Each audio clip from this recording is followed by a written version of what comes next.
Hello class, चलिए ठीक है। हम लोग कल इसका पहला भाग हम लोग पढ़ रहे थे, है ना। आपका टॉपिक था छत्तीसगढ़ में जो प्राकृतिक विभाजन है उसके बारे में, ठीक है।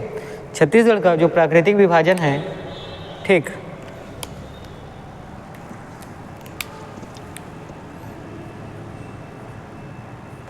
छत्तीसगढ़ का प्राकृतिक विभाजन,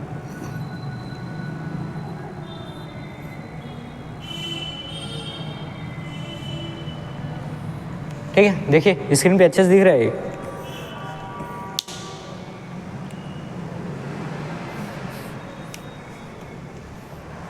ठीक है। नीचे लिखता हूँ, है ना, स्क्रीन पे अच्छे से नहीं आ रहा, देखिए,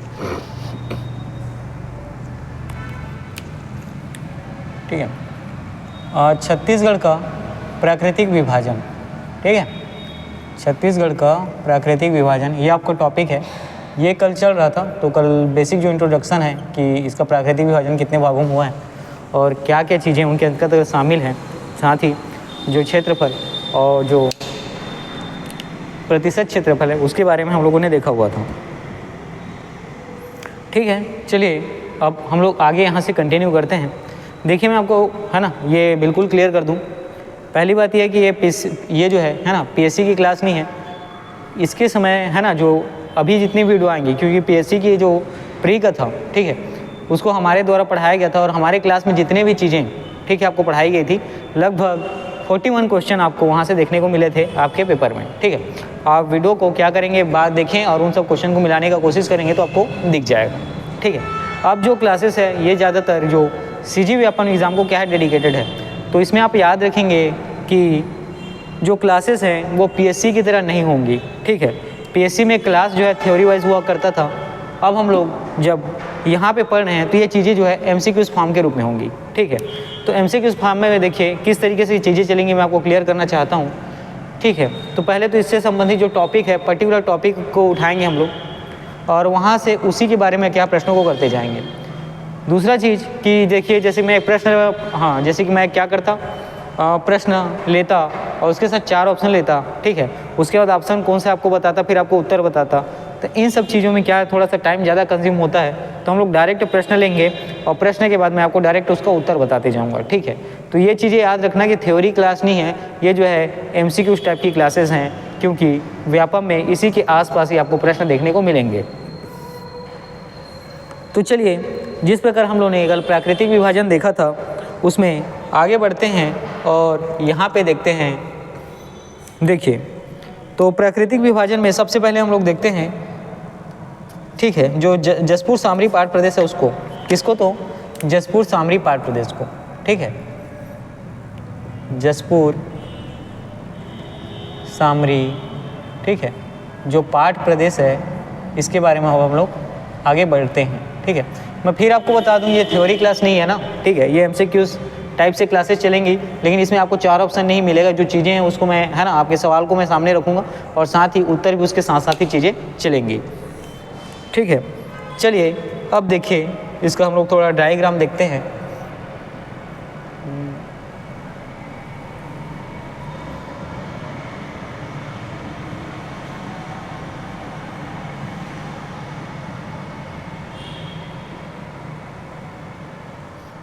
ठीक है, तो इस तरीके से चीज़ें आपको देखने को मिलती है,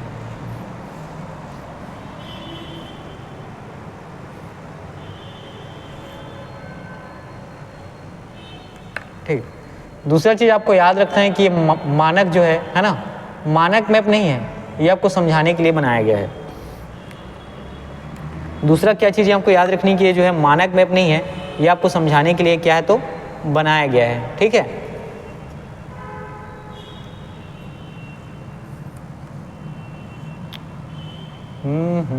ठीक, चलिए आज हम लोग पढ़ेंगे किसको, तो जसपुर सामरी पाट प्रदेश को, ठीक है।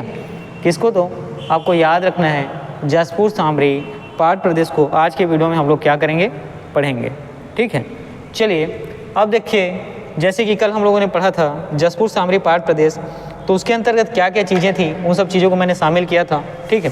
जैसे कल की क्लास में आप लोगों ने देखा ऊपरी पाट और सामरी पाट देखने को मिलता है, साथ ही निचली घाट या इसी में आपको कुसमी घाट भी देखने को मिलता है। साथ ही निचली घाट जिसको आप जसपुर घाट भी कहते हैं वो भी आपको देखने को मिलेगा, और मेन पार्ट का घाट भी इसी में आपको देखने को मिलता है। चलिए ठीक है, आगे बढ़ते हैं। अब देखते हैं, इसका मैं विभाजन करता हूँ कि ठीक देखिए, ये जो है याद रखेंगे मेन पार्ट का हिस्सा है। ठीक है, ये हिस्सा किसका है तो आपको याद रखना है मेन पार्ट का। ठीक है, ये हिस्सा किसका है तो आपको याद रखना है मेन पार्ट का। ठीक है, अब इसके बाद देखिए जो अगला है, ये जो हिस्सा आपको देखने को मिलेगा, ठीक है, ये जो हिस्सा आपको देखने को मिलता है, इसके अंतर्गत जो जसपुर पार्ट है वो आता है। इसके अंतर्गत जो जसपुर पार्ट है ये आता है। और जसपुर के पार्ट के बारे में आपको एक चीज़ याद रखना है, बहुत इंपॉर्टेंट है, सबसे बड़ा पार्ट प्रदेश है। ठीक है, देखिए ये हिस्सा आया किसका तो मेन पार्ट में, ये हिस्सा आया जसपुर पार्ट में, और जसपुर पार्ट के बारे में आपको याद रखना है कि सबसे बड़ा पार्ट है। ठीक है, सबसे बड़ा पार्ट प्रदेश है। ठीक है, सबसे बड़ा पार्ट प्रदेश कौन सा है तो जसपुर है, आपको याद रखना है। ठीक है, चलिए इसी में अब जो चीज़ें और हैं उनको शामिल करते हैं। देखिएगा ये जो हिस्सा है याद रखना जारंग पार्ट है।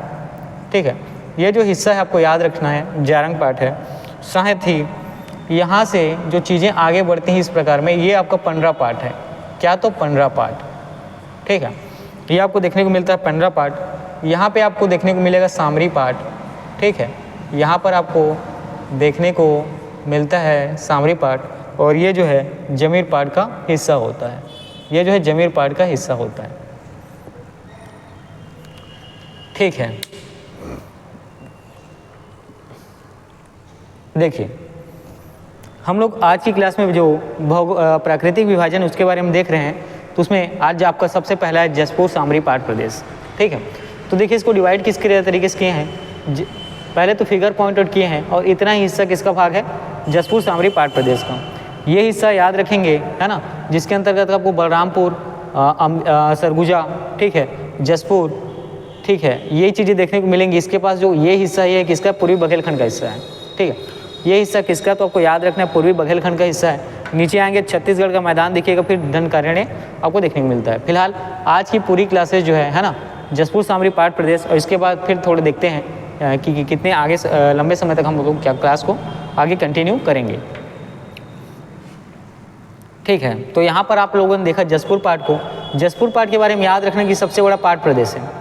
बगल में ही आपको क्या देखने को मिलता है मेन पार्ट। जसपुर पार्ट के ठीक ऊपर में आपको देखने को मिलता है पेंड्रा पार्ट, और उसके ऊपर में दो और पार्ट आपको देखने को मिलेंगे, सामरी पार्ट और जमीर पार्ट। ठीक है, अब देखिए, चलिए अब इसके बारे में आगे हम लोग वीडियो के माध्यम से कंटिन्यू करते हैं। ठीक है, तो देखिए अब जसपुर सामरी पार्ट प्रदेश का नामकरण किस तरीके से हुआ इसके बारे में देखते हैं। ठीक है, इसके जो नामकरण है वो किस तरीके से इसका किया गया उसको देखिए। तो सबसे पहले आप याद रखेंगे जो पठारी क्षेत्र होते हैं। ठीक है, पठारी क्षेत्र पहाड़ों वाले क्षेत्र होते हैं। ठीक है, तो उसकी जो अधिकतम ऊंचाई जिस स्थान पे होती है, ठीक है, आप देखते हैं कि नामकरण इसका किस प्रकार होता है। तो सबसे पहले आपको याद रखेंगे जो पहाड़ों वाली क्षेत्र होता है, जो पठारी क्षेत्र होता है, उसका जो समतल ऊपरी भाग है, ठीक है, समतल ऊपरी भाग है। देखिए पठार या तो कैसे होता है, ठीक है, इस तरीके से फैलाव होता है और धीरे धीरे सकरा होते हुए उसमें क्या होती है एक हाईएस्ट पॉइंट पीक बिंदु आपको देखने को मिलता है। लेकिन जब ठीक है वो क्या होता है, वो पहाड़ी होता है, पर्वत होता है। ठीक, लेकिन यहाँ पे आप क्या देखते हैं कि इसका जो फैलाव का जो नीचे का एरिया है उतना ही क्या होता है ऊपर में होता है। वो क्या होता है कहीं पर भी सकरा नहीं होता है, तो उसका ठीक है। पठारी क्षेत्र में जब आप ऊपरी पठारी क्षेत्र पर जब आप समतल ऊपरी, ठीक है, देखिए पठारी क्षेत्र मान लीजिए इस तरीके का क्षेत्र है, ठीक है, और इसका फैलाव भी इस प्रकार से आपको देखने को मिलता है। और साथ ही जो ऊपर का हिस्सा है ये अधिक सकरा या ऊंचा ना होकर के क्या होता है समतल होता है। क्या होता है, समतल होता है। तो इसको आप क्या कहते हैं, पाट प्रदेश कहते हैं। ठीक है, इस फिगर में आप लोगों ने क्या देखा कि एक ऐसा पहाड़ी क्षेत्र, ठीक है, जिसमें अब क्या होता है उसके नीचे से जब आप ऊपर की ओर जाते हैं तो क्या होता है सकरा नहीं होता, या किसी यहाँ पे आपको एक ऊंची बिंदु, ठीक है, या पीक बिंदु या महत्तम ऊंचाई के स्थान प्राप्त नहीं होता है, बल्कि इसका जो ऊपरी सतह है या ऊपरी जो समतल ऊपरी भाग कैसा होता है, समतल होता है। तो यही समतल भाग को क्या कहते हैं, पाट प्रदेश कहते हैं। इसी समतल भाग को क्या कहते हैं, तो पाट प्रदेश कहते हैं। ठीक है, तो यहाँ याद रखिएगा पहाड़ी क्षेत्र का, ठीक है, पहाड़ी क्षेत्र का जो ऊपरी समतल भाग है, ठीक, पहाड़ी क्षेत्र का जो ऊपरी समतल भाग है इसको पाट प्रदेश के नाम से जाना जाता है। क्या कहा जाता है? तो पाट क्षेत्र कहा जाता है, ठीक है। तो जो इनका पाट प्रदेश का नामकरण किस तरीके से हुआ था आपको, है ना, अब यहाँ से चीज़ें क्या हो समझ में आती जाएंगी कि आप याद रखना है कि पहाड़ी क्षेत्र का जो ऊपरी समतल भाग है, ठीक है, वो क्या कहलाता है? पाट क्षेत्र कहलाता है, ठीक है। और इसका अगर विस्तार आपको याद रखना है तो यहाँ पे आप लोगों ने जसपुर पाट देखा, मतलब जसपुर जिला आपको देखने को मिला। साथ ही यहाँ पर जो सामरी पाट, जमीर पाट और पंडरा पाट है, इसका ऊपर में देखते हैं तो ये क्या कौन सा जिला होता है? ये होता है बलरामपुर। तो इसका विस्तार आप लोगों ने कहाँ देखा? जसपुर पाट में, है ना, और साथ ही बलरामपुर में। और ये मेन पार्ट वाला जो एरिया देख रहे हैं ये सरगुजा के आसपास का क्षेत्र है ना, सरगुजा अंबिकापुर, ठीक। तो इसका विस्तार आप लोगों ने कहाँ कहाँ देखा? तो देखिए इसका विस्तार आप लोगों ने देखा है, एक तो जसपुर याद रखिएगा, जसपुर जिले में, ठीक है। दूसरा आप याद रखेंगे बलरामपुर जिले में, ठीक है, ऊपर की ओर। और ये जो मेन पार्ट वाला एरिया है सरगुजा अंबिकापुर के क्षेत्र में इसका विस्तार आपको देखने को मिला, ठीक है। तो जसपुर जो सामरी पार्ट है इसका विस्तार आप लोगों ने कहाँ देखा? तो जसपुर जिले में, है ना, उसके ऊपर की ओर गए बलरामपुर जिले में। और साथ ही नीचे जब मोहन पाट का हिस्सा है ये जो है याद रखना है आपको सरगुजा अंबिकापुर वाला क्षेत्र है, ठीक है। चलिए इसका क्षेत्रफल मैंने आपको कल बताया था, कल की वीडियो में आप वहाँ से देखेंगे कि क्षेत्रफल होता है 6208 किलोमीटर स्क्वायर। जो ये इतना जो कुल क्षेत्रफल है ना, यहाँ से लेके पूरा यहाँ तक फिर वहीं तक, ठीक है। इस बिंदु से अगर हम लोग चलना चालू करते हैं और पूरा जो जसपुर सामरी पाट प्रदेश है इसको पूरा घूम के फिर वहीं पे आते हैं तो इसका कुल भौगोलिक क्षेत्रफल कितना है? तो आपको याद रखना है 6208 किलोमीटर स्क्वायर, ठीक है। कितना? तो 6208 किलोमीटर स्क्वायर, ठीक है। और साथ ही प्रतिशत वाइज देखेंगे तो आपको याद रखना है, ठीक है। देखिए मैंने एक चीज़ आपको बताया था, है ना, प्रतिशत वाइज देखेंगे तो कुल जो छत्तीसगढ़ के भौगोलिक क्षेत्रफल का कितना प्रतिशत है? तो आपको याद रखना है 4.59%, ठीक है। ये जसपुर सामरी पाट प्रदेश का जो क्षेत्रफल है वो छत्तीसगढ़ का कुल कितना प्रतिशत क्षेत्रफल है, ठीक है। तो प्रतिशत क्षेत्रफल के बारे में मैं बात कर रहा हूँ तो आपको याद रखना है 4.59, कितना? 4.59% क्षेत्रफल है। देखो अब हम लोगों ने यहाँ पे पार्ट देखे, जैसे मैन का पार्ट देखा, पार्ट देखने का मतलब क्या है यहाँ पे, है ना, क्या होता है? पहाड़ी क्षेत्र होता है, इसका ऊपरी भाग समतल होता है, ये क्या होता है? पाट प्रदेश। तो जैसे मैन पाट, जारंग पाट, सामरी पाट, जमीर पाट, पंडरा पाट और जसपुर पाट है। तो याद रखिएगा इन सभी पाटों में सबसे बड़ा कौन सा है? तो जसपुर पाट, ठीक है। मैन पाट, जारंग पाट, सामरी पाट, जमीर पाट, पंडरा पाट और जसपुर पाट में किसका क्षेत्र सबसे ज़्यादा बड़ा है? तो याद रखेंगे जसपुर पाट सबसे बड़ा क्षेत्रफल रखता है। अब इसी में याद रखना है कि जसपुर सामरी पाट प्रदेश जो है, ठीक है, ये जो है छत्तीसगढ़ का सबसे छोटा भौतिक विभाग है, ठीक है। जसपुर सामरी पाट प्रदेश के बारे में याद रखेंगे छत्तीसगढ़ का सबसे छोटा, ठीक है, छत्तीसगढ़ का सबसे छोटा ये है कौन सा? भौतिक विभाग है, ठीक है। मतलब पूरे छत्तीसगढ़ में जो छत्तीसगढ़ का सामरी पाट प्रदेश है, मतलब छत्तीसगढ़ का जो जसपुर सामरी पाट प्रदेश है उसका क्षेत्रफल जो है सभी, है ना, सभी भौतिक क्षेत्रफलों से, जिसके बारे में कल 4 चीज़ों के बारे में आप लोगों से बात किया था, जसपुर सामरी पाट प्रदेश, पूर्वी बघेलखंड का प्रदेश, है ना, छत्तीसगढ़ का मैदान और दंडकारण्य का क्षेत्र, इन सभी में सबसे छोटा कौन सा है? तो जसपुर का जो सामरी पाट प्रदेश है ये सबसे छोटा है ना। तो जसपुर का जो सामरी पाट प्रदेश, इसके बारे में याद रखना है कि इसके जो भौतिक विभाजन के क्षेत्रफल में देखा जाए तो सबसे छोटा जो है भौतिक विभाग वाला क्षेत्र कौन सा है? तो आपको याद रखना है जसपुर सामरी पाट प्रदेश। कौन सा? तो जसपुर सामरी पाट प्रदेश, ठीक है। चलिए आगे बढ़ते हैं और आपका अगला प्रश्न देखते हैं।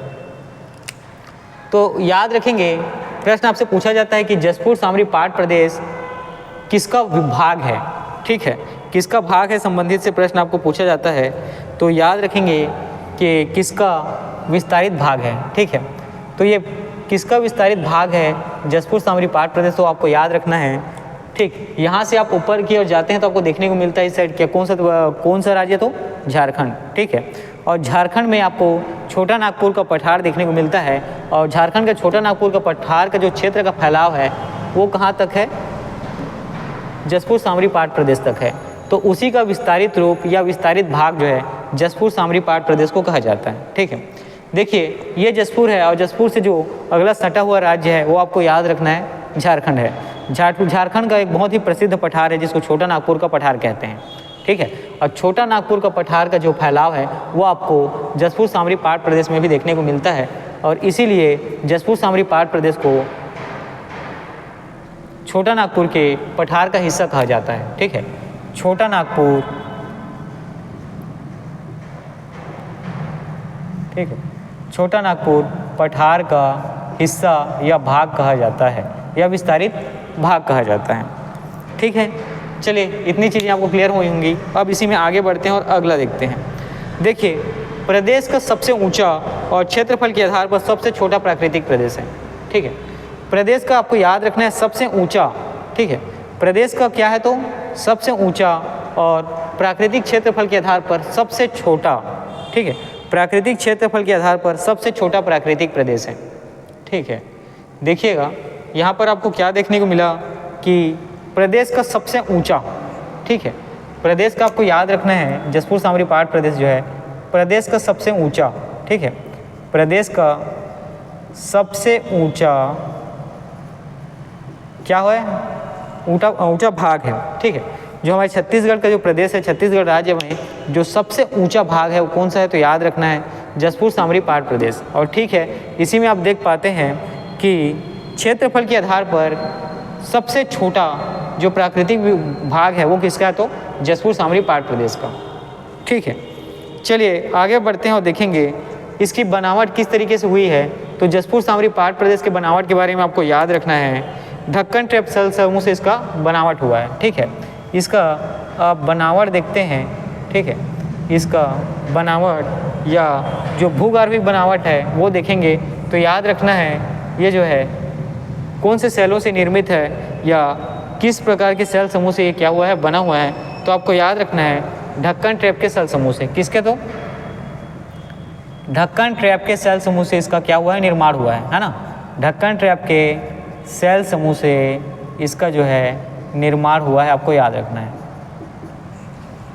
ठीक है, देखिए ये जो हिस्सा है ये कौन से सेल समूह से निर्मित है तो आपको याद रखना है ढक्कन ट्रैप के सेल समूह से। किसके तो ढक्कन ट्रैप के सेल समूह से क्या हुआ है तो निर्मित हुआ है। ठीक है, ढक्कन ट्रैप के सेल समूह से इसका क्या हुआ है तो निर्माण हुआ है। ये चीज़ों को आपको याद रखनी है। चलिए यहाँ पर आपको कौन सा खनिज जो है प्राप्त होता है और यहाँ से प्रश्न आपको पूछे गए हैं, है ना।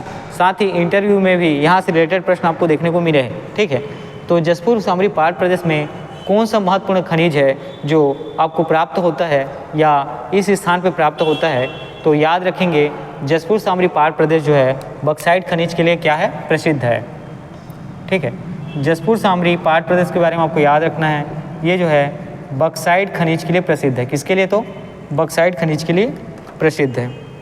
ठीक है, चलिए अब इसका ढाल से संबंधित प्रश्न आपको देखने को मिलते हैं यहाँ पे कि जसपुर सामरी पाट प्रदेश जो है ना, आजकल देखने को मिला है कि पूर्वी बुंदेलखंड के है ना जो ढाल है किस ओर है, ये प्रश्न पूछा जाता है। ये जसपुर सामरी पाट प्रदेश का ढाल किस ओर है पूछा जाता है। साथ ही छत्तीसगढ़ का मैदान और दंडकरण्य मैदान का ढाल किस ओर है तो ये पूछा जाता है। तो आप याद रखेंगे जो जसपुर का जो सामरी पाट प्रदेश है इसका ढाल आपको दक्षिण पूर्व दिशा में देखने को मिलता है। किधर हो तो दक्षिण पूर्व में। ठीक है, दक्षिण पूर्व में दिशा में देखने को मिलता है। मतलब देखिए ये आपका है ना, ये दक्षिण है और ये पूर्व है, तो इस दिशा में इसका ढाल आपको देखने को मिलता है। ठीक है, तो देखिए जसपुर सामरी पाट प्रदेश का ढाल का दिशा के बारे में प्रश्न आएगा तो आपको बताना है। ठीक है, कि दक्षिण पूर्व दिशा में जसपुर सामरी पाट प्रदेश का ढाल आपको देखने को मिलता है। ठीक है, चलिए आगे बढ़ते हैं और देखेंगे प्रमुख नदी। ठीक है, जो जसपुर सामरी पाट प्रदेश के अंतर्गत जो मुख्य नदी है ना, जो प्रमुख नदी है वो कौन कौन सी है। ठीक है, ये आपको बताने हैं। ठीक, किसी को पता होगा तो कमेंट बॉक्स में क्या कर सकते हैं, कमेंट कर सकते हैं। ठीक है, तो यहाँ आपको बताना है कि जो जसपुर का जो सामरी पाट प्रदेश है इसकी मुख्य नदी कौन सी है तो याद रखना 3 नाम, इब, मैनी और शंख। ठीक है, जसपुर सामरी पाट प्रदेश में जो महत्वपूर्ण नदियाँ हैं वो कौन सी हैं तो आपको याद रखना है 3 नाम, ईब, मैनी और शंख। ठीक है, ईब नदी, मैनी नदी और शंख नदी ये जो है जसपुर सामरी पहाड़ प्रदेश के अंतर्गत क्या है, आते हैं। ठीक है, ईब, मैनी और शंख। ठीक है, ईब नदी, मैनी नदी और शंख नदी ये जो है जसपुर सामरी पहाड़ प्रदेश के अंतर्गत ये तीनों क्या है, हैं। ठीक है, तो आप यहाँ पे क्या देख पाते हैं कि जसपुर सामरी पहाड़ प्रदेश के जो प्रमुख नदी कौन कौन सी है, तो आपको याद रखना है ईब नदी, मैनी नदी और शंख नदी। ठीक है, और साथ ही यहाँ की मिट्टी किस प्रकार की है ना, जसपुर सामरी पहाड़ प्रदेश की मिट्टी किस प्रकार की है, तो आपको याद रखना है लेटेराइट मिट्टी यहाँ आपको प्राप्त होती है। ठीक है, जसपुर सामरी पहाड़ प्रदेश से आपको लेटेराइट मिट्टी जो है प्राप्त होती है। साथ ही यहाँ लेटेराइट मिट्टी प्राप्त होती है। ठीक है, मिट्टी में आप यहाँ पे क्या देखते हैं कि आपको लेटेराइट मिट्टी प्राप्त होती है। कैसी मिट्टी, तो लेटेराइट। ठीक, कैसी मिट्टी प्राप्त होती है, तो लेटेराइट। अब देखिए लेटेराइट मिट्टी में कौन कौन सी फसल है जिसका उपज या उत्पादन अच्छा होता है, ये आप बताएं। ठीक है, जो लेटेराइट मिट्टी है इसमें कौन कौन सी फसल है जिसका उपज या उत्पादन अच्छा होता है। ठीक है, तो चलिए बताइए कि जसपुर सामरी जो पहाड़ प्रदेश है यहाँ कौन से प्रमुख फसल होते हैं। तो यहाँ देखिए आपको है ना, टमाटर, चाय, तंबाकू और लीची। ठीक है, ये फसल जो है यहाँ प्रमुखता से है ना, यह प्रमुख फसल है।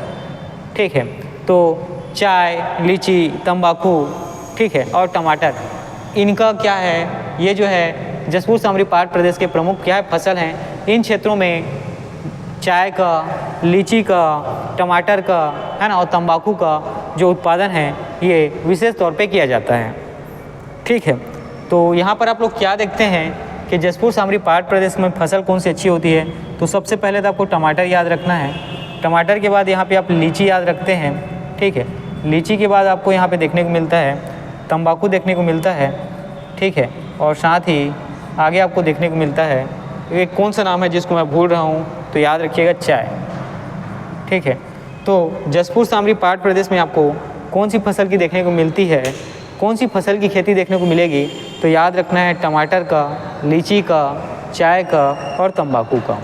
ठीक है, चलिए आगे बढ़ते हैं और इसी में अगला जो प्रश्न है उसको देखते हैं।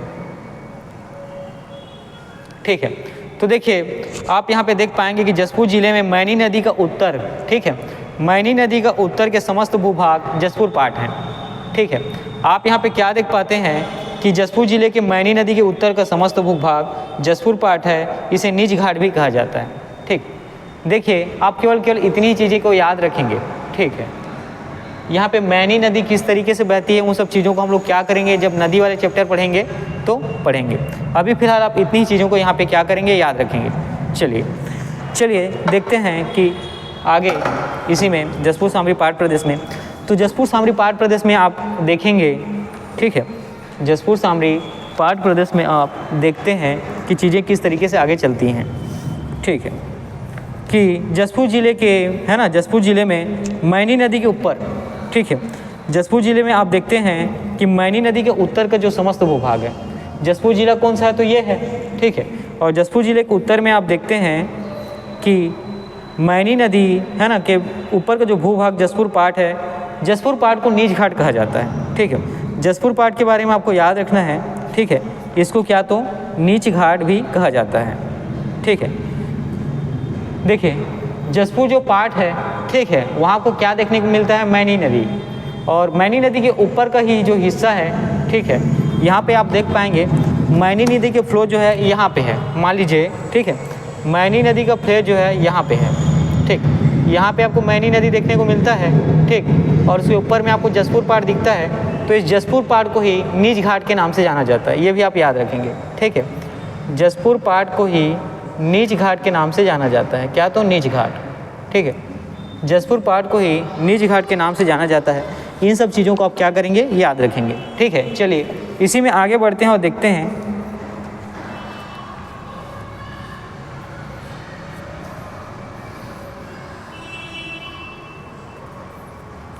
देखिए अब इसके बाद कुछ महत्वपूर्ण चीज़ें इस पुस्तक के माध्यम से मैं है ना, जैसे कि हम लोगों ने आपको सोर्स बताया हुआ था अपना कि हम लोग गीतेश कुमार अमरोहित से जो व्यापम के लिए इम्पॉर्टेंट है उसी चीज़ों को क्या करेंगे, पढ़ेंगे। तो यहाँ पर कुछ चीज़ें हैं जो है ना, जैसे कि यहाँ पे जसपुर पाट को नीच घाट कहा जाता है, यहाँ तक तो चीज़ें सही हैं। इसके बाद देखिए ईबमैनी नदी का तीव्र ढाल क्षेत्र है जिसके ऊपर जाने पर 400 से 1000 मीटर भाग ऊंचा भाग मिलता है। इसे स्थानीय भाषा में पाट कहते हैं। वास्तव में यह समतल शिखर वाले समतल प्राय मैदान है जो थान के फलस्वरूप उठे हुए हैं। ये आपको यहाँ उतने इंपॉर्टेंट नहीं है, ये चीज़ें कहाँ आपको पीएससी में क्या है ना, पीएससी के दृष्टिकोण से इंपॉर्टेंट है। तो हम लोगों का ये जो क्लास है छत्तीसगढ़ व्यापम को डेडिकेटेड है। तो हम लोग छत्तीसगढ़ के जो व्यापम में प्रश्न पूछे जाते हैं उसी तरीके की चीज़ों को यहाँ पे क्या करेंगे, रीड ऑन करेंगे। देखिए जो पाट प्रदेश है वहाँ पूर्व से पश्चिम की ओर, ये जो पाट प्रदेश आप यहाँ देखते हैं, यहाँ जब आप पूर्व से पश्चिम की ओर आते हैं तो जो पाट प्रदेशों का क्रम आपको किस तरीके से मिलता है ना, किन नामों से पहले मिलता है, उसके बारे में यहाँ पे चर्चा किया जाएगा। देखिए तो पूर्व से पश्चिम, ठीक है, आपको याद रखना है पूर्व से पश्चिम डायरेक्शन में जब आप आएंगे तो इसमें पाट प्रदेशों का क्रम, किसका, तो पाट प्रदेशों का क्रम, ठीक है। तो पाट प्रदेशों का जब आप इसमें क्रम देखेंगे तो सबसे पहले देखिए पूर्व से पश्चिम के आप आते हैं तो आपको क्या मिलता है। सबसे पहले देखिए वहाँ जमीर पाट है, ठीक है, क्या है, तो जमीर पाट, ठीक है। जमीर पाट के बाद अगला आपको देखने को क्या मिलेगा, जारंग पाट, ठीक है। देखिए फिगर उस तरीके से मैंने पॉइंट आउट नहीं किया, लेकिन फिर भी है ना, जो हमारा पुस्तक है उसके हिसाब से आपको देखने को मिलता है जारंग पाट, और जारंग पाट को ही आपको लेना है क्योंकि जो पुस्तक है वो छत्तीसगढ़ राजभाषा आयोग के जो सदस्य हैं गीतेश कुमार अमरोहित जी, ठीक है, उनकी बुक है। तो एक क्या माननी एक मानक बुक है, तो चीज़ों को मैं उसी तरीके से है ना जैसे पुस्तक में दिया गया है यहाँ पे करते हैं। तो जमीर पाट के बाद आपको देखने को मिलता है जारंग पाट, ठीक है। जारंग पाट के बाद फिर आप आते हैं, आगे बढ़ते हैं, आपको देखने को मिलता है जो जसपुर पाट है वो, ठीक है। जारंग पाट के बाद आपको देखने को मिलता है जसपुर पाट, ठीक है। और जसपुर पाट के बाद जब और आप पूर्व दिशा से है ना पश्चिम दिशा की ओर आते जाएंगे तो आपको देखने को मिलता है जो मैन पाट है ये, ठीक है, जो मैन पाट है ये। देखिए यहाँ पर हम लोगों ने क्या देखा, यहाँ पे हम लोग देखते हैं कि पूर्व से पश्चिम दिशा की ओर हम लोग जब पाट प्रदेशों में यात्रा करते हैं तो सबसे पहले जो है पूर्व से पश्चिम में जब आते हो तो आपको जमीर पाट पहले मिलता है, उसके बाद जारंग पाट मिलता है, जारंग पाट के बाद आपको जसपुर पाट देखने को मिलता है, और जसपुर पाट के बाद आपको मैन पाट देखने को मिलता है, ठीक है। ये सारी चीज़ें क्या हो गई, इस तरीके से हैं, ठीक है। अब चलिए ये हो गई जसपुर सामरी पाट प्रदेश के बारे में, ठीक है, जो सारी चीज़ों को मिलाकर चर्चा किया गया है वो। अब इसके पाट प्रदेशों को विभाजन के आधार पर हम लोग देखते हैं, ठीक है। अब इसका जो पाट प्रदेश है इसके विभाजन के हिसाब से हम लोग इन सब चीज़ों को आगे बढ़ाते हैं, ठीक है।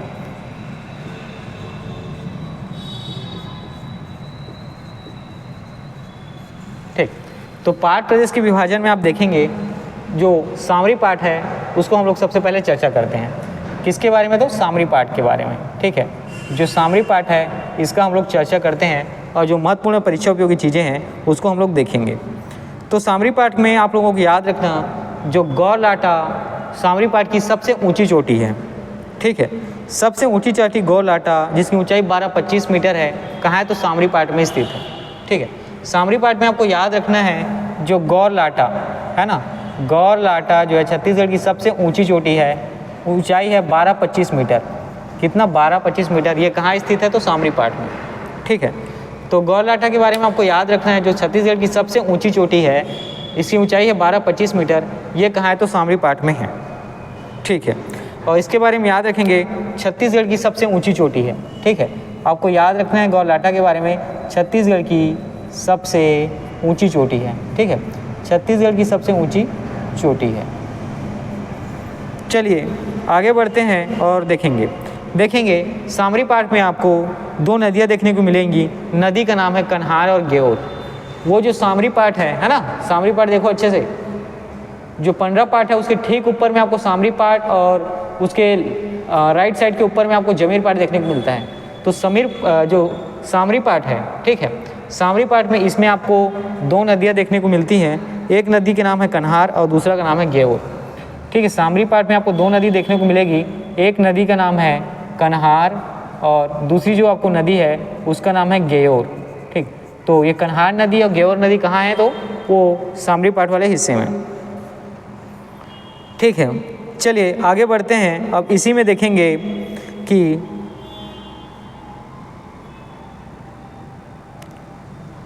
ठीक है, चलो हम लोग जमीर पाट को इंडिकेट किए हैं कि नहीं, हाँ जमीर पाट तो वहाँ पे है, तो ठीक है। चलिए ठीक है। तो आपको सामरी पार्ट में बस इतनी चीज़ों को याद रखना है कि गौरलाटा जो छत्तीसगढ़ की सबसे ऊंची चोटी है, जिसकी ऊंचाई है 12-25 मीटर, ये स्थित है। और सामरी पार्ट में जो दो नदी बहती है, एक नाम है कन्हार और एक का नाम है ग्यो। इतनी चीज़ें आपके छत्तीसगढ़ व्यापम के लिए पर्याप्त होंगी। इसके बाद इसमें और ज़्यादा चीज़ें नहीं पढ़नी है, ठीक है। तो यहाँ पे एक दो प्रश्न यहाँ से भी पूछे गए थे व्यापम में, तो देखिए मैं उन सब प्रश्नों को आपको बताता हूँ कि उत्तरी छत्तीसगढ़ का सबसे ऊँचा पाट प्रदेश कौन सा है, ठीक है। उत्तरी छत्तीसगढ़ का सबसे ऊंचा पाट प्रदेश कौन सा है, तो गौरलाटा है। साथ में पूरे छत्तीसगढ़ का सबसे ऊंचा पाट प्रदेश है। तो इसका मतलब उत्तरी रहे या दक्षिणी रहे, छत्तीसगढ़ में कहीं भी रहे, कौन सा होगा, गौरलाटा ही होगा। इसके बाद एक प्रश्न आपको देखने को मिलेगा जो CGPSC में पूछा गया था, क्या इसकी पूर्वी भाग अधिक ऊंचा है जिसे जमीर पाट कहते हैं, ठीक है। तो ये सामरी पाट का जो पूर्वी भाग है, ठीक है, वो कौन सा है, जमीर पाट है, जो क्या होता है, सर्वाधिक ऊंचा है, ये यहाँ पे बोला गया है, ठीक है। ये भी प्रश्न आपको पूछा गया था। चलिए, ये बात हो गई समीर पाट के बारे में। अब जो पंडरा पाट है, ठीक है, पंडरा पाट मतलब ये वाला हिस्सा, ठीक है, पंडरा पाट मतलब ये वाला हिस्सा, अब इसके बारे में देखते हैं, ठीक है। पंडरा पाट मतलब वो वाला हिस्सा, अब इसके बारे में हम लोग देखते हैं। चलिए अब देखते हैं पंडरा पाट के बारे में, ठीक है। तो पंडरा पाट में आपको केवल इतनी ही चीज़ें याद रखनी है कि खूजा पहाड़ी से, पंडरा पाट में एक पहाड़ी है जिसका नाम है क्या, खूजा पहाड़ी, और खूजा पहाड़ी से ईब नदी व खूजा पहाड़ी के बखोना चोटी से कन्हार नदी का क्या होता है, उद्गम होता है, आपको याद रखना है। तो देखिए कन्हार नदी आपको कहाँ देखने को मिला, बहते हुए सामरी पाट में।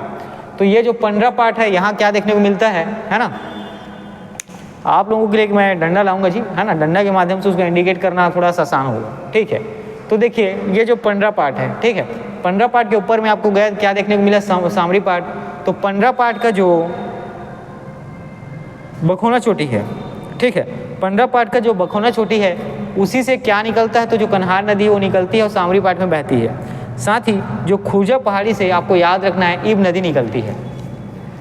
तो पंडरा पाट में दो चीज़ें आपको याद रखना, एक तो खूजा पहाड़ी, ठीक है, खूजा पहाड़ी, ठीक है, पंडरा पाट में जो खूजा पहाड़ी स्थित है, इससे कन्हार नदी का उद्गम होता है। किसका, तो कन्हार नदी का, ठीक है। पंडरा पाट में जो खूजा पहाड़ी है, इसे आपको याद रखना है, कन्हार नदी का उद्गम होता है। साथ ही ये चीज़ें थोड़ी सी उल्टी हो गई, ठीक है। चलिए इसको मैं करेक्ट करता हूँ। देखिए पंडरा पाट में जो खूजा पहाड़ी है, इसे ईब नदी का उद्गम होता है। किसका, तो ईब नदी का, ठीक है, किसका उद्गम होता है, तो ईब नदी का, ठीक है। देखिए पंडरा पाट में जो खूजा पहाड़ी से किसका उद्गम होता है, तो ईब नदी का। और यहाँ आपको बखोना चोटी भी देखने को मिलता है, ठीक है, बखोना चोटी भी यहाँ देखने को मिलता है। और इसी से ही किसका उद्गम होता है, तो आपको याद रखना है कन्हार नदी का। किसका, तो कन्हार नदी का, इसी से ही उद्गम होता है, ठीक है। चलिए आगे बढ़ते हैं और चीज़ों को अब देखेंगे, ठीक है।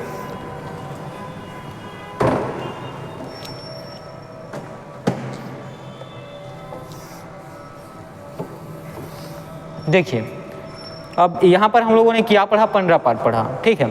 अब पंडरा पाट के बाद हम लोग आगे बढ़ते हैं और देखते हैं मैन पाट के बारे में, ठीक है। पंडरा पाट तो हो गया, अभी हम लोगों ने किसके बारे में पढ़ा, एक तो सामरी पाट के बारे में पढ़ा, ठीक है। यहाँ पर हम लोगों ने सामरी पाट के बारे में पढ़ा। सामरी पाट के बाद आगे हम लोगों ने इसके नीचे आए और पंडरा पाट के बारे में पढ़े। अब इसके बाद हम लोग इसके ठीक फिर, है ना, किसके बारे में देखते हैं, मैन पाट के बारे में। इसके बाद हम लोग आगे किसके बारे में देखेंगे, तो मैन पाट के बारे में, ठीक है, ठीक है। तो मैन पाट देखिए कहाँ आपको देखने को मिलेगा, है ना, उसका विस्तार देखिए, अंबिकापुर क्या है ना, अंबिकापुर सरगुजा में देखने को मिलता है। चलिए तो मैन पाट के बारे में आपको याद रखना है कि मैन पाट को छत्तीसगढ़ का शिमला और छत्तीसगढ़ की तिब्बत कहा जाता है, ठीक है। मैन पाट के बारे में देखिए मैं आपको फिर से बताता हूँ, ये जो हमारी क्लासेस चल रही है CGPSC के लिए नहीं है, ठीक है। हम लोग जो है केवल अभी जो टारगेट कर रहे हैं CG व्यापम को कर रहे हैं। तो छत्तीसगढ़ का शिमला और छत्तीसगढ़ के तिब्बत के नाम से किसको जाना जाता है, तो आपको याद रखना है मैन पाट को, ठीक है। छत्तीसगढ़ का शिमला, क्या, तो छत्तीसगढ़ का शिमला, है ना, छत्तीसगढ़ का शिमला की संज्ञा दी गई है किसे, तो आपको याद रखना है मैन पाट को, ठीक है। छत्तीसगढ़ की संज्ञा दी गई किसे, तो आपको याद रखना है छत्तीसगढ़ की शिमला की संज्ञा किसे दी गई, तो मैन पाट को। और साथ ही छत्तीसगढ़ के तिब्बत के नाम से जाना जाता है, ठीक है, छत्तीसगढ़ के तिब्बत के नाम से जाना जाता है, तो कौन सा आपको याद रखना है, मैन पाट, ठीक है। छत्तीसगढ़ की शिमला की संख्या दी गई है और साथ ही छत्तीसगढ़ के तिब्बत के नाम से जाना जाता है, कौन, तो आपको याद रखना है मैन पार्ट, है ना। ये जो मैन पार्ट है इसको छत्तीसगढ़ का शिमला और छत्तीसगढ़ के तिब्बत के नाम से पुकारा जाता है, ठीक है। और याद रखेंगे मैन पार्ट की जो ऊंचाई है आपको याद रखना है, ठीक है। मैन पार्ट की ऊंचाई कितनी है, तो 1152 मीटर, ठीक है। कितना है, तो 1152 मीटर या 1152 मीटर आप कह सकते हैं, ठीक है। जो मैन पार्ट है इसकी ऊंचाई, जैसे कि यहाँ पे हम लोगों ने कौन सा पढ़ा था, गौरलाटा।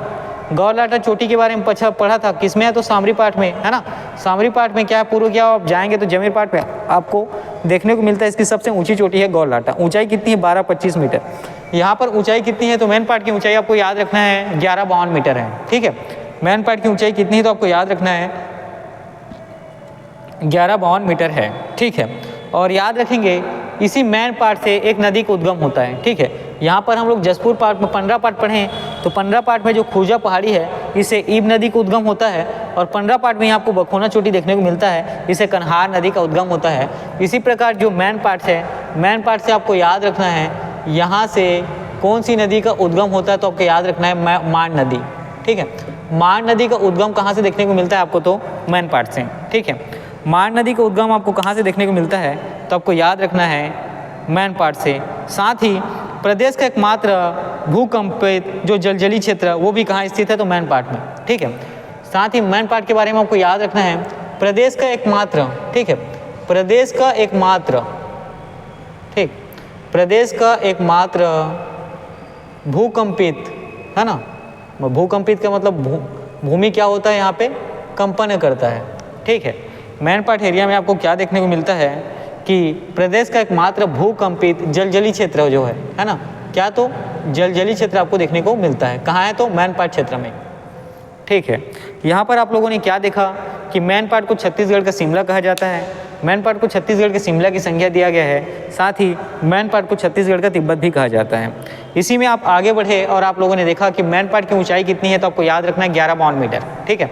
मैन पार्ट की ऊंचाई कितनी है, तो आपको याद रखना है 1152 मीटर। और साथ ही मैन पार्ट से उद्गम होता है किसका, तो आपको याद रखना है मांड नदी का, ठीक है। मैन पार्ट से कौन सी नदी का उद्गम होता है, तो याद रखना है मांड नदी का।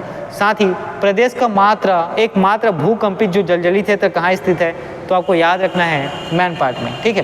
प्रदेश का एकमात्र भूकंपित जो जलजली क्षेत्र कहाँ स्थित है, तो आपको याद रखना है कहाँ, तो मैन पार्ट में। चलिए आगे बढ़ते हैं और देखते हैं मैन पार्ट में और बहुत सारी चीज़ें आपको देखने को मिलेंगी। साथ ही मैन पार्ट में आपको कुछ जलप्रपात भी देखने को मिलते हैं, ठीक है।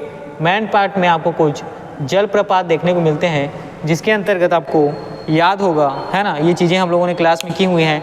टाइगर पॉइंट, मछली या फिश पॉइंट, है ना, मेहता पॉइंट और देव प्रवाह झरना, ये आपको कहाँ देखने को मिलता है, तो मैन पार्ट में, ठीक है। याद रखेंगे टाइगर पॉइंट, क्या, तो टाइगर पॉइंट, ये जलप्रपात है, आपको याद रखना है, ठीक है। टाइगर पॉइंट, ठीक है, टाइगर पॉइंट। इसी में मछली या फिश पॉइंट, क्या, तो मछली का इंग्लिश नाम है जी फिश, ठीक है। मछली या फिश पॉइंट आपको देखने को मिलता है। साथ ही देव प्रवाह झरना, क्या, तो देव प्रवाह झरना, और ठीक है, देव प्रवाह झरना। और आप यहाँ पे देखते हैं जो मेहता पॉइंट है ये भी कहाँ स्थित है, तो याद रखना है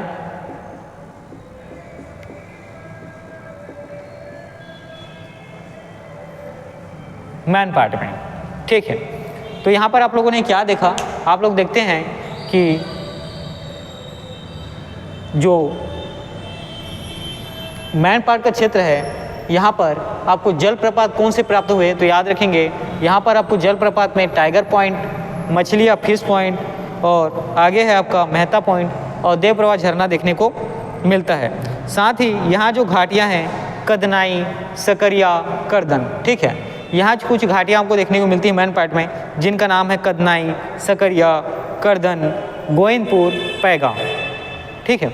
तो मैन पार्ट में कुछ आपको घाटियाँ देखने को मिलती हैं जिसका नाम है कदनाई, करदन, ठीक है, कदनाई, करदन, और मैंने आपको जैसे बताया पैगा, गोविंदपुर, है ना, पैगा, गोविंदपुर और सकरिया, ठीक है। खैर ये चीज़ें उतनी इंपॉर्टेंट नहीं है। अब देखिए यहाँ पे, है ना, मैन पार्ट में आपको कुछ गुफाएं भी देखने को मिलती हैं, ठीक है। मैन पार्ट में आपको कुछ गुफाएं भी देखने को मिलती हैं, ठीक है। तो मैन पार्ट में कौन कौन सी गुफाएं होती हैं, है ना, तो वो होती हैं बंदरकोट, ठीक है। बंदरकोट का गुफा आपको कहाँ देखने को मिलेगा, तो आपको याद रखना है मैन पार्ट में। साथ ही भालूमाड़ा, ठीक है, भालूमाड़ा नाम से गुफा कहाँ है, तो मैन पार्ट में।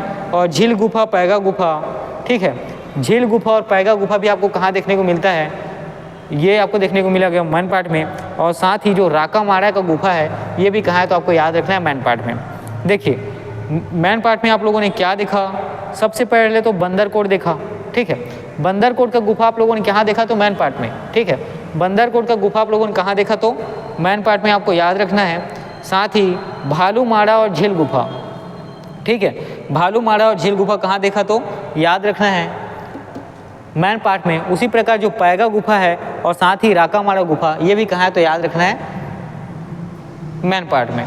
तो चलिए जो बंदरकोट है ना, सबसे पहले तो बंदरकोट गुफा आप याद रखेंगे, ये कहाँ है, तो मैन पार्ट में। उसी प्रकार आगे आपको देखने को मिला है पैगा गुफा, क्या गुफा, तो पैगा, ठीक है, पैगा गुफा ये कहाँ स्थित है, तो मैन पार्ट में, आपको याद रखना है। इसके बाद जो राकामाड़ा गुफा है ना, राकामाड़ा गुफा ये भी कहाँ है, तो मैन पार्ट में।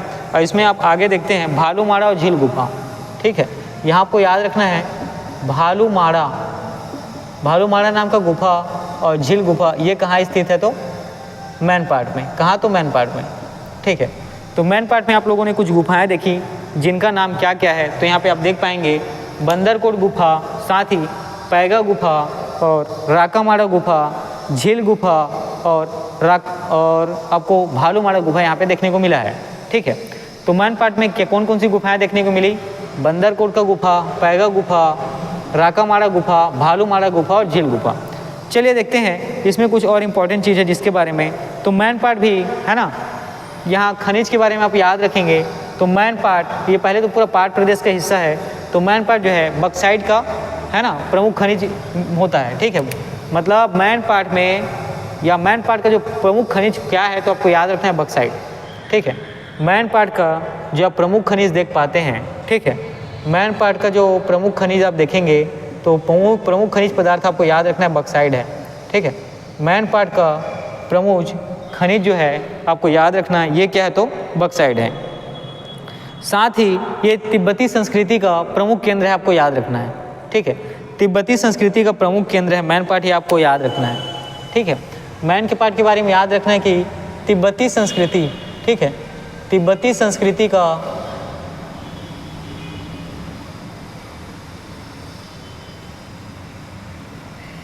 प्रमुख केंद्र है,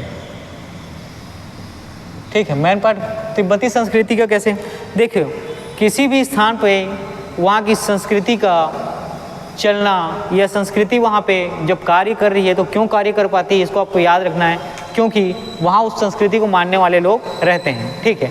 तो तिब्बती संस्कृति का एक केंद्र कैसे बना, तो आपको याद रखना है तिब्बतों की संस्कृति, जो तिब्बत संस्कृति है वो इस क्षेत्र में कैसे चल हुई, इसका कारण है 1962-63।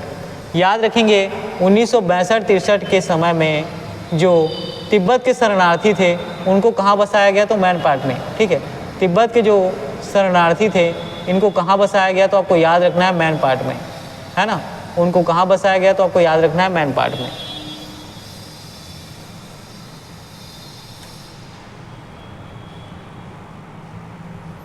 ठीक है, तो मैन पार्ट के बारे में आप लोगों ने क्या देखा कि जो तिब्बत की संस्कृति का प्रमुख केंद्र आपको मैन पार्ट में देखने को मिलता है। और क्यों मिलता है, क्योंकि कुछ 1962-63 में जो तिब्बती लोग थे, ठीक है। अब देखिए अपनी संस्कृति को ये लोग क्या करते हैं, जो तिब्बत के लोग थे ये भारत में क्या हुए थे 1962-63 में जब भारत और चाइना का युद्ध हुआ तो ये शरणार्थी बन के भारत आए थे और इनको जो है भारत के द्वारा शरण दिया गया और इनको बसाया कहाँ गया, सरगुजा के मैन पार्ट में। और जो वही तिब्बती लोग हैं उनकी जो संस्कृति है, ठीक है, वो यहाँ पहुँच केंद्र के रूप में क्या हो गई, स्थापित हो गई। तो इसी चीज़ को यहाँ पे क्या गया है, बोला गया है, ठीक है। साथ ही यहाँ पे आपको देखने को क्या मिला, टाइगर पॉइंट, है ना। और यहाँ पे आप याद रखेंगे इको पॉइंट, मछली पॉइंट आदि हिल स्टेशन और भूकंपित, है ना, जलजली क्षेत्र भी आपको यहाँ देखने को मिलता है। भूकंपित जो जलजली क्षेत्र है, ठीक है, वो भी कहाँ देखने को मिलता है आपको, तो याद रखना है मैन पार्ट में, ठीक है, मैन पार्ट में देखने को मिलता है। और याद रखेंगे वर्तमान समय में, ठीक, वर्तमान समय में कोरबा का जो बाल्को प्लांट है, ठीक है, वर्तमान समय में हमको याद रखना है कोरबा का जो बाल्को प्लांट है इसको बक्साइट की आपूर्ति मेन पार्ट से ही की जा रही है। ठीक है, वर्तमान समय में जो बाल्को प्लांट है ना, इसको बक्साइट की आपूर्ति जो है कहाँ से की जा रही है, तो आपको याद रखना है मेन पार्ट से ही। ठीक है, कहाँ से की जा रही तो मेन पार्ट से ही। साथ ही मेन पार्ट में आपको कुछ एडवेंचर जोन देखने को मिलते हैं। ठीक है, मेन पार्ट में आपको कुछ एडवेंचर जोन है ना देखने को मिलते हैं। ठीक, तो देखिए आप एडवेंचर के लिए कहाँ जा सकते हैं, तो आपको ये छत्तीसगढ़ में मेन पार्ट में इसकी सुविधाएं आपको मिलेगी। नाम है परपटिया और मालतीपुरी। ठीक है, एडवेंचर जोन सबसे पहले तो याद रखना है परपटिया और मालतीपुरी। ठीक है, परपटिया और मालतीपुरी जो है ये मेन पार्ट में आपको एडवेंचर जोन है। ये आपको है ना, जिसको थोड़ा सा एडवेंचर का शौक़ रहता है, थोड़ा नहीं बहुत ज़्यादा है ना, एडवेंचर का जाम जोखिम में डालने का, तो इस सारी चीज़ें भी आपको छत्तीसगढ़ के मेन पार्ट में देखने को मिलेंगी। ठीक है, तो देखिए अभी हम लोगों ने मेन पार्ट के बारे में क्या चीज़ों को देखा। तो मेन पार्ट के बारे में आपको याद रखना है कि छत्तीसगढ़ का शिमला कहलाता है, साथ ही छत्तीसगढ़ की तिब्बत के नाम से भी यह जाना जाता है। मेन पार्ट में तिब्बती संस्कृति का प्रमुख केंद्र है, आपको याद रखना है। 1962-63 में जब भारत और चाइना का युद्ध हो रहा था, तो तिब्बत के कुछ शरणार्थी क्या होते हैं, वो भारत में शरण मांगते हैं है ना, और उनको शरण प्रदान किया जाता है, उनको बसाया जहाँ जाता है तो मेन पार्ट क्षेत्र में। मेन पार्ट की जो ऊंचाई आपको याद रखना है 1152 मीटर है, और मेन पार्ट से मान नदी का उद्गम होता है, ये भी आपको याद रखना है। साथ ही प्रदेश का एकमात्र जो भूकंपित जलजली क्षेत्र है वो भी मेन पार्ट के अंतर्गत आता है। अब मेन पार्ट में आप जलप्रपात देखते हैं, तो जलप्रपात में आपको देखने को मिलता है टाइगर पॉइंट देखने को मिलेगा, साथ ही इको पॉइंट भी आपको मेन पार्ट के अंतर्गत देखने को मिलता है, और मछली पॉइंट, साथ ही देव प्रवाह झरना और मेहता पॉइंट, ये भी कहाँ होता है मेन पार्ट में। अब देखिए मेन पार्ट में गुफाएं देखने को मिलती है, जिसमें बंदरकोट की गुफा, पैगा गुफा, रक्समंडा गुफा, भालूमाड़ा गुफा और झील गुफा। और मेन पार्ट का जो प्रमुख खनिज आपको याद रखना है बक्साइड है, और वर्तमान में जो बाल्को का है ना, वो जो वर्तमान में जो कोरबा बाल्को का एल्युमिनियम प्लांट है, उसको बक्साइड की आपूर्ति कहाँ से की जा रही है, तो मेन पार्ट से। साथ ही मेन पार्ट में कुछ खुरापाती लोग हैं जिनको एडवेंचर का जोन है, तो क्या कर सकते हैं, मेन पार्ट के परपटिया और मालतीपुरी जो एडवेंचर जोन है, यहाँ एडवेंचर अटेंड कर सकते हैं। ठीक है, तो देखिए ये चीज़ें कहाँ कहाँ से हुई, तो ये आपको याद रखना है सामरी पार्ट है। ठीक है, ये याद रखना है पंडरा पार्ट है। इसी में हम लोग आगे गए हैं और आपको देखने को मिला मेन पार्ट। अब चलिए अगला जो है आपको याद रखना है जसपुर पार्ट के बारे में। किसके बारे में, तो जसपुर पार्ट के बारे में। ठीक है, अभी तक हम लोगों ने किसको पढ़ा है, तो एक मेन पार्ट पढ़ लिया है ना। अभी तक हम लोगों ने किसको पढ़ा है, मेन पार्ट को पढ़ा, सामरी पार्ट को पढ़ा है। ठीक है, पंडरा पार्ट के बारे में पढ़ा है, और चलिए अब हम लोग पढ़ते हैं जसपुर पार्ट के बारे में। ठीक है, अब हम लोग किसके बारे में पढ़ते हैं, तो जसपुर पार्ट के बारे में। जसपुर पार्ट के बारे में आपको याद रखना है कि जसपुर पार्ट को नीच घाट के नाम से भी जाना जाता है। ठीक है, जसपुर पार्ट को क्या तो नीच घाट के नाम से भी जाना जाता है, ये चीज़ें आपको याद रखनी है। ठीक है, जसपुर पार्ट को क्या तो नीच घाट के नाम से भी जाना जाता है, ये चीज़ें आपको याद रखनी है। ठीक है, चलिए इसी में आगे बढ़ते हैं। इसको और जसपुर घाट का एक अन्य नाम है जिसको इबमैनी घाट के नाम से भी जाना जाता है।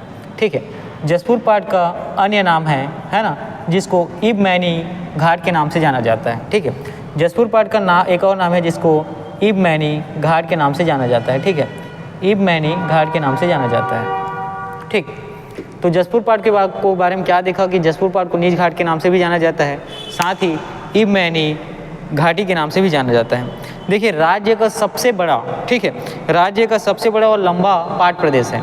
ठीक है, यहाँ पे मैंने क्या लिखा है कि सबसे बड़ा पाट प्रदेश है ना, तो राज्य का सबसे बड़ा और साथ ही सबसे लंबा पाट प्रदेश है।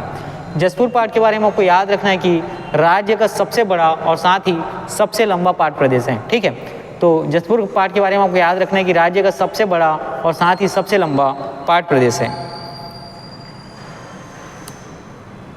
ठीक है, और देखिए जसपुर पाट का भी जो प्रमुख खनिज है, देखिए जितने भी पाट हैं सबको आपको प्रमुख खनिज के रूप में बक्साइड ही मिलेंगे। ठीक है, तो यहाँ का जो जसपुर पाट का जो प्रमुख खनिज है ये आपको याद रखना है, वो आपको बक्साइड ही मिलेगा। पाट प्रदेश में आपको कौन सा प्रमुख खनिज मिलता है, तो याद रखेंगे बक्साइड। ठीक है, क्या मिलेगा, तो बक्साइड। ठीक है, चलिए आगे देखते हैं, और आगे देखने में आपको याद रखेगा कि जसपुर घाट में एक घाटी है जिसको लोरी घाटी के नाम से जाना जाता है, जिसको लोरो घाटी के नाम से जाना जाता है, और जसपुर जिला में स्थित है, और इसको ये फूलों के लिए प्रसिद्ध है। ठीक है, जसपुर जिला में आपको, जसपुर पाट में आपको देखने को मिलेगा, जसपुर जिला में लोरो घाटी है, कौन सी घाटी है? तो नाम है लोरो घाटी। ठीक है, जसपुर जिला में जो लोरो घाटी है ये फूलों के लिए प्रसिद्ध है। किसके लिए? तो फूलों के लिए। ठीक है, किसको लिए प्रसिद्ध है? तो फूलों के लिए। ठीक है, जसपुर में आप क्या देख पाते हैं? ठीक, तो जसपुर में आप देख पाएंगे कि लोरो घाटी है। ठीक है, जसपुर में क्या है? तो लोरो घाटी है। और जसपुर में कहाँ है? तो जसपुर जिले में है ना। जसपुर जिले में जो लोरो घाटी है ये फूलों के लिए क्या है? तो प्रसिद्ध है, आपको याद रखना है। तो लोरो घाटी जो फूलों के लिए प्रसिद्ध है ये कहाँ है? तो आपको याद रखना है जसपुर में। ठीक है, और साथ ही मैनी नदी जसपुर के पश्चिमी सीमा पर एक छोटी सी घाटी का निर्माण करती है जिसे काकिया क्षेत्र कहते हैं। ठीक है, यहाँ पे जसपुर, हाँ, जो काकिया क्षेत्र है आपको इसके बारे में भी याद रखना है। ठीक, जो काकिया क्षेत्र है इसके बारे में याद रखना है। मैनी नदी इसका क्या करती है? पश्चिमी क्षेत्र में निर्माण करती है। ठीक है, ये काकिया क्षेत्र कहाँ है? तो आपको याद रखना है जसपुर, है ना, पाट प्रदेश में जो काकिया क्षेत्र है ये है। और मैनी नदी जो है ना, जो है जसपुर पाट के पश्चिमी हिस्से में, मैनी नदी जो है जसपुर पाट के पश्चिमी हिस्से में घाटी में, है ना, क्या करती है? इस घाटी का निर्माण करती है। ठीक है, काकिया क्षेत्र क्या है? तो घाटी क्षेत्र है और इसका निर्माण जो है मैनी नदी के द्वारा, है ना, जसपुर पाट के पश्चिम क्षेत्र में किया जाता है।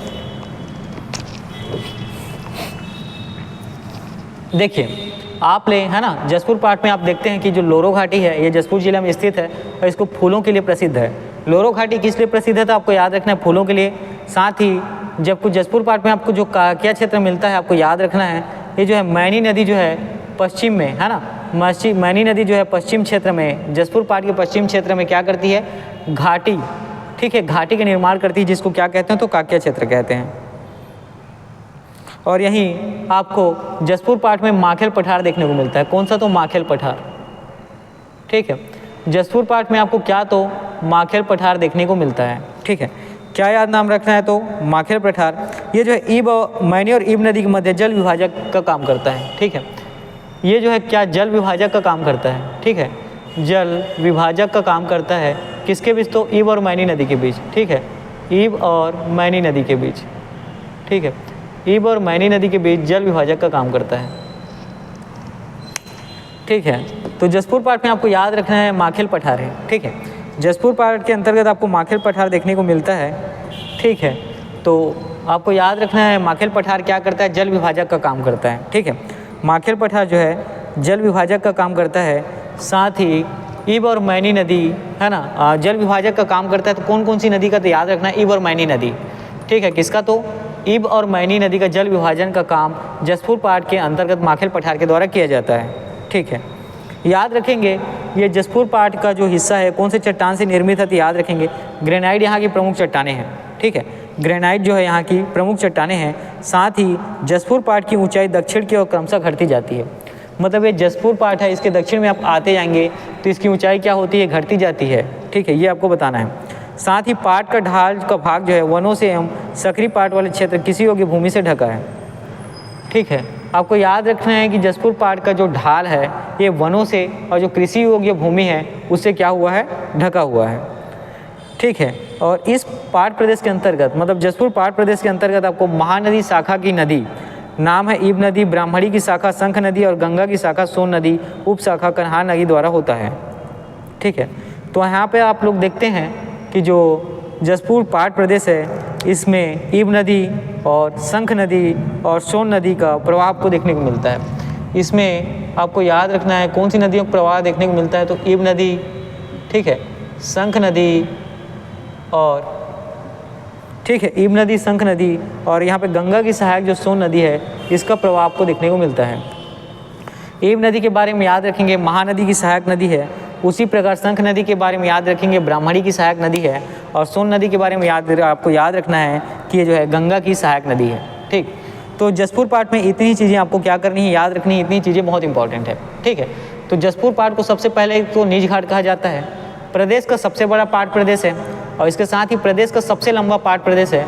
और इसमें आप लोग देख पाते हैं, ठीक है, आगे देखेंगे तो यहाँ पे क्या देखने को मिलता है कि यहाँ जो प्रमुख खनिज है वो कौन सा है? तो बक्साइड है। साथ ही जसपुर जो पाट है इसको ईब मैनी घाट के नाम से भी जाना जाता है। अब ईब मैनी घाट के नाम से इसलिए जाना जाता है क्योंकि इन दोनों का प्रवाह क्षेत्र यहाँ पे आपको अधिकतर देखने को मिलता है।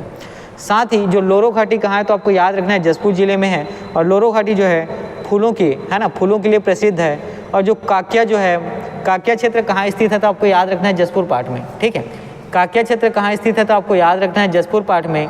और मैनी नदी जब पश्चिम दिशा में बहती है जसपुर पाठ प्रदेश में, तो वहीं जो है उसी के द्वारा निर्मित जो घाटी है वो काक्या क्षेत्र कहलाता है। साथ ही आपको जसपुर पाठ में प्रवाह के रूप में ईब नदी, शंख नदी और सोन नदी का प्रवाह देखने को मिलता है। ईब जो है महानदी की सहायक नदी है, शंख जो है ब्राह्मणी नदी की सहायक नदी है, और सोन जो है आपको याद रखना है गंगा की सहायक नदी है। और यहाँ आपको माखेल पठार भी देखने को मिलता है जो जल विभाजन का काम करता है ईब और मैनी नदी के बीच। माखेल पठार भी देखने को मिलता है जो जल विभाजन का काम करता है, ठीक है, ईब और मैनी नदी के बीच। अब जसपुर पाठ के बाद है ना, जसपुर पाठ तो हम लोगों ने पढ़ लिया, अब इसी में आगे पढ़ते हैं और जारंग पाठ के बारे में पढ़ते हैं। किसके बारे में तो जारंग पाठ के बारे में, ठीक है। ये आपका जारंग पाठ है, अब जारंग पाठ के बारे में देखते हैं, ठीक। ये आपका जारंग पाठ है और जारंग पाठ के बारे में हम लोग आप देखते हैं, ठीक। चलिए, जारंग पाठ में आपको याद रखना है, ठीक है, कि इसका विस्तार कहाँ तक है। वो जो जारंग पाठ है विस्तार आपको 15 पाठ में भी देखने को मिलता है, ठीक है। जारंग पाठ का विस्तार आपको कहाँ तो 15 पाठ में भी देखने को मिलता है, ठीक है। और इसकी खैर जारंग पाठ की ऊंचाई कभी कभी पूछा जाता है, ठीक है। तो जारंग पाठ की ऊंचाई आपको याद रखना है 1145 मीटर, 1145 मीटर, जिसको 1145 मीटर भी कहते हैं, ये इसकी ऊंचाई है, ठीक। तो जारंग पाठ की ऊंचाई आपको याद रखना है 1145 मीटर। कितना है तो 1145 मीटर। और जारंग पाठ में जो बलरामपुर सबसे बड़ा बक्साइट का भंडारण क्षेत्र है। जारंग पाठ है ना, आपको याद रखना है बलरामपुर, ठीक है, बलरामपुर विस्तारित भाग है ना। जारंग पाठ जो है बलरामपुर विस्तारित भाग है जो बक्साइट का सबसे बड़ा भंडारण क्षेत्र है। क्या है तो बक्साइट का सबसे बड़ा भंडारण क्षेत्र है, आपको याद रखना है, ठीक है। बक्साइट का सबसे बड़ा भंडारण क्षेत्र है, आपको याद रखना है, ठीक है। तो जारंग पाठ की जो ऊंचाई आपको याद रखना है 1145 मीटर, जिसको 1145 मीटर आप कहते हैं। ये बलरामपुर बक्साइट का सबसे बड़ा है ना, बलरामपुर क्या है विस्तारित है और बक्साइट का सबसे बड़ा भंडारण क्षेत्र है। इतनी ही बातें आपको जारंग पाठ के बारे में याद रखना था। अब आगे जाएंगे और जमीर पाठ के बारे में देखेंगे। अब आगे जाएंगे और किसके बारे में देखेंगे, जमीर पाठ के बारे में, ठीक है। तो जमीर पाठ के बारे में आपको याद रखना है कि जमीर पाठ का अन्य किस नाम से पुकारा जाता है तो उसको बक्साइट का मैदान कहते हैं, ठीक है। जमीर पाठ को विशेषकर आपको याद रखना है, इसको बक्साइट का मैदान के नाम से जाना जाता है, ठीक है। जमीर पाठ को क्या तो बक्साइट का मैदान के नाम से जाना जाता है, इस चीज़ को आप याद रखेंगे, ठीक है। जमीर पाठ को क्या तो बक्साइट के मैदान के नाम से जाना जाता है ना। जमीर पाठ को क्या तो बक्साइट के मैदान के नाम से जाना जाता है, ठीक है। अब देखिए इसमें कुछ और पाठ हैं जिसके अंतर्गत आपको देखने को मिलता है कुसमी पाठ, ठीक है। एक कुसमी पाठ है, यहाँ आपको कहाँ मिलेगा ये, ठीक है। कुसमी पाठ ये भी जसपुर सामरी पाठ का हिस्सा है, ठीक है। एक और आपको याद रखना है कुसमी पाठ, ठीक। ये क्या है तो जसपुर सामरी पाठ प्रदेश का हिस्सा है, ठीक है। और इसी के अंतर्गत खुड़िया और जसपुर पाठ आता है। कुसमी पाठ के अंतर्गत आपको याद रखना है, कुसमी पाठ के अंतर्गत ही खड़िया, ठीक है। तो खड़िया या खुड़िया, ठीक, आप इसको खड़िया खुड़िया कह सकते हैं। और साथ ही जसपुर पाठ इसी के अंतर्गत आता है, इसी का हिस्सा है ना। तो जो कुसमी पाठ है वो इसी के आसपास आपको देखने को मिलेगा, जो है खुड़िया जो पहाड़ी है और साथ में जो जसपुर का पाठ है ये किसके अंतर्गत आता है तो आपको याद रखना है कुसमी पाठ के अंतर्गत, ठीक है। और इसके बाद इस यहाँ बहुत सारी चीज़ें आपको है ना, इतनी चीज़ें आपको CGV आपको के तहत क्या है तो इम्पोर्टेंट है, ठीक। अब देखिए जसपुर के बारे में कुछ और चीज़ें जो इम्पोर्टेंट है आपको याद रखना है कि एक चीज़ें जो है कि सर्वाधिक ठंडा स्थान है ना। जसपुर पाठ के बारे में आपको याद रखना है कि सर्वाधिक क्या है ठंडा स्थान है, ठीक है। जसपुर पाठ के बारे में आपको याद रखना है कि सर्वाधिक ठंडा स्थान है ना, सर्वाधिक ठंडा स्थान है, ठीक है। जसपुर पाठ के बारे में आपको याद रखना है कि सर्वाधिक ठंडा स्थान है। और साथ ही अबूझमाड़ के बाद, ठीक है, अबूझमाड़ के बाद है ना छत्तीसगढ़ में सबसे ज़्यादा वर्षा का स्थान कौन सा है तो आपको याद रखना है अबूझमाड़, ठीक है। तो अबूझमाड़ के बाद जो है ये, ठीक है, वर्षा का सर्वाधिक स्थान है, ठीक है। वर्षा का सर्वाधिक स्थान है कौन है तो जसपुर पाठ, आपको ये भी याद रखना है, ठीक है, देखिए छत्तीसगढ़ में कहाँ सर्वाधिक वर्षा होती है तो आपको याद रखना है अबूझमाड़, और अबूझमाड़ के बाद जो है वर्षा का सर्वाधिक स्थान कौन सा है तो आपको याद रखना है जसपुर पाट। चलिए आज की इतनी ही चीज़ें थी, है ना। तो यहाँ पर आप लोगों ने देखा, हम लोगों ने जैसे कि अच्छे से किसको पढ़ा था, मैन पाट तक। मैन पाट के बाद हम लोग आगे आए तो जसपुर पाट को देखे हम लोगों ने। तो जसपुर पाट के बारे में आपको याद रखना है कि सबसे बड़ा पाट प्रदेश है, साथ ही है ना सबसे लंबा पाट प्रदेश है। और जसपुर पाट को निज घाट के नाम से भी जाना जाता है, और जसपुर पाट का अन्य नाम ईब मैनी घाट के नाम से भी इसको जाना जाता है। साथ ही जसपुर पाट का जो प्रमुख खनिज आपको याद रखना है बक्साइड है, और जसपुर पाट में जो लोरो घाटी है फूलों के लिए क्या है तो प्रसिद्ध है। और साथ ही जसपुर पाट के अंतर्गत का जो काकिया क्षेत्र है आपको याद रखना है, मैनी नदी इसके पश्चिम में क्या होती है प्रवाहित होती है, और वह घाटी निर्मित करती है जिस क्षेत्र को काकिया क्षेत्र कहते हैं। साथ ही जसपुर पाट में आपको ईब, शंख और सोन नदी का प्रवाह देखने को मिलता है। ईब याद रखेंगे महानदी की सहायक नदी है, शंख जो है ब्राह्मणी नदी की सहायक नदी है, और सोन जो है आपको याद रखना है गंगा नदी की सहायक नदी है। इसी में आप यहाँ पे प्रमुख खनिज आपको क्या मिलेगा जसपुर में तो याद रखना है बक्साइड ही मिलेगा। साथ ही माखेल पठार कहाँ है तो आपको याद रखना है जसपुर पाट में है, और माखेल पठार जो जल विभाजक का कार्य करता है मैनी और ईब नदी के बीच, ईब और मैनी नदी के बीच। जसपुर के बारे में याद रखना कि सर्वाधिक छत्तीसगढ़ का ठंडा स्थान है, और सर्वाधिक वर्षा छत्तीसगढ़ में अबूझमाड़ जो नारायणपुर जिले में स्थित है वहाँ होती है, और उसके बाद जो है सर्वाधिक वर्षा जो है आपको जसपुर पाट में देखने को मिलता है। इसके बाद आगे हम लोगों ने जारंग पाट देखा। देखिए वो जारंग पाट है, जारंग पाट में सिर्फ इतनी चीज़ें आपको याद रखनी है कि इसकी ऊंचाई कितनी है तो 1145 मीटर, और बलरामपुर क्षेत्र तक ये विस्तारित है। और बक्साइड का सबसे अधिक भंडारण कहाँ मिले देखने को मिलेगा तो आपको जारंग पाट में। बक्साइड का सबसे अधिक भंडारण कहाँ देखने को मिलता है जारंग पाट में। उसके बाद जो जमीर पाट है, जमीर पाट का अन्य नाम आपको याद रखना है ना, बक्साइड के मैदान के नाम से जाना जाता है। जमीर पाट को क्या तो बक्साइड के मैदान के नाम से जाना जाता है। और साथ ही आगे आप कुसमी घाट देखते हैं, ये भी कहाँ है तो जसपुर पाट के अंतर्गत शामिल है। और जसपुर कुसमी घाट में जो खुड़िया गुफा है, और जो आपका ठीक है जसपुर पाट ही किसके अंतर्गत आता है, कुसमी घाट के अंतर्गत आता है। चलिए ठीक है ना, इतनी चीज़ों को आप क्या करेंगे अच्छे से पढ़ेंगे। ठीक है, मैं आज का क्लास यहीं पे एंड करता हूँ। छत्तीसगढ़ के प्राकृतिक विभाजन में आप इन सब चीज़ों को क्या करेंगे अच्छे से पढ़ेंगे। इसके बाद फिर हम लोग आगे बढ़ेंगे, और आज की ये जो पूरी चीज़ें हो गई किससे संबंधित है तो जसपुर पाट प्रदेश से। और कल हम लोग देखेंगे जो पूर्वी बघेलखंड का पठार है उसी से को, उसके बाद छत्तीसगढ़ का जो मैदानी इलाका है उसको, और उसके बाद हम लोग दंड कारण्य का क्षेत्र भी देखेंगे। चलिए ठीक है, मैं आपका क्लास यहीं पर एंड करता हूँ। ठीक।